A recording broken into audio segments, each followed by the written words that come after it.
আসসালামু আলাইকুম সবাইকে। আপনার দেখেন এনসিপি সেদিন ৫ তারিখে যে আসলে কেন ওরা কক্সবাজার চলে গেছিল এটার কারণটা আসলে আমরা মনে হয় কেউই ভালোভাবে জানি না। তো আমি একটুখানি নিউজ থেকে বলি, সেটা হচ্ছে যে জানতে পারছি, সেটা হচ্ছে আপনার ওরা আসলে সেদিন অভিমান করে চলে গেছিল। অভিমান বলাটা আসলে এখানে মানায় না, অভিমান শব্দটা খুব কম হয়ে যায়। এটা জাস্ট আবেগ থেকে আমি কথাটা বললাম। তো ওরা চলে গেছে আসলে, ওরা তো যেহেতু সরকারের ওদের ফ্রেন্ড আছে তাই না, আসিফ মাহমুদ আছে, তারপর হচ্ছে ইয়া আছে, মাহফুজ আছে।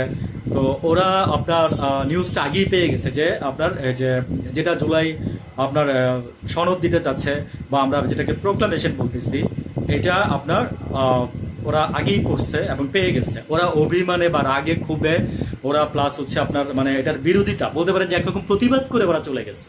ঠিক আছে, ওরা ৫ জন প্রতিবাদ করে ওরা কক্সবাজার চলে গেছে। হ্যাঁ, এইটাই সত্যি কথা।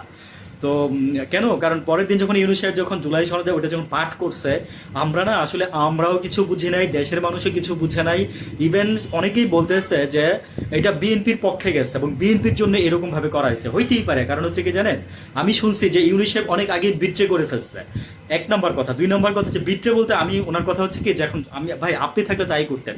আপনি যদি কেউ একজন সরকারের ক্ষমতায় যেতেন, আপনি সেফ এক্সিট খুঁজতেন। হ্যাঁ, আপনার যেমন এই যে মঈনুদ্দিন, ঠিক আছে, 111-এর সময় যে ফখরুদ্দিন মঈনুদ্দিন এরা যে করলো, এরা কিন্তু সেফ এক্সিটের জন্য ওই কাজগুলো করছিল।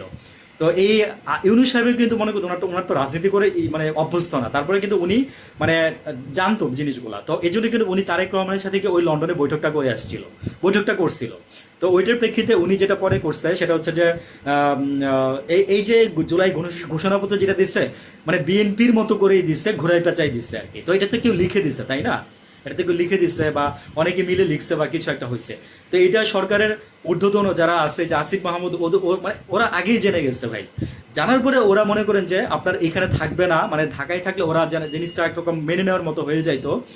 শুধু নাহিদ ভাই ছিল আর হচ্ছে যে তাই এরা ওই দিন আপনার কক্সবাজার চলে গেছে। আসলে পিটার হাস তো ছিল না, চ্যানেল ওয়ান একটা মানে জাস্ট ফালতু একটা কাজ করছে চ্যানেল ওয়ান। আয়ের মধ্যে অনেকে প্যাচ লাগান। তো চ্যানেল ওয়ান একটা ফালতু কাজ করছে, আমি বলবো কথাটা। উনি নাকি কয়েকটা মাধ্যম থেকে নাকি ক্লিয়ার হয়েছে, কিন্তু আমি বলবো যে আসেন বাজি ধরি চ্যানেল আইকে বলবো, আসেন বাজি ধরি ৩ বার বললাম। ও ইয়া ছিল ওয়াশিংটনে, ঠিক আছে, ওয়াশিংটনে ছিল। আমি বললাম না যে আপনাদের মতো সাংবাদিকতার তথ্যপত্র যদি পাইতাম তাহলে আরো ভালো নিউজ করতে পারতাম, বুঝছেন না? আপনারা হচ্ছেন কি জানেন, যে কি বলবো আর বলার, জাস্ট ডট ডট ডট রেখে দিলাম আর কি। তো এনিওয়েজ নিউজটা হচ্ছে এটা। তো এই সঙ্গে এটা ওরা এই সনদ ওরা মেনে নিতে পারে না, ঠিক আছে, মেনে নিতে পারে না, দ্যাটস ইট। এটা এরকম হচ্ছে আর কি। ভালো থাকবেন সবাই।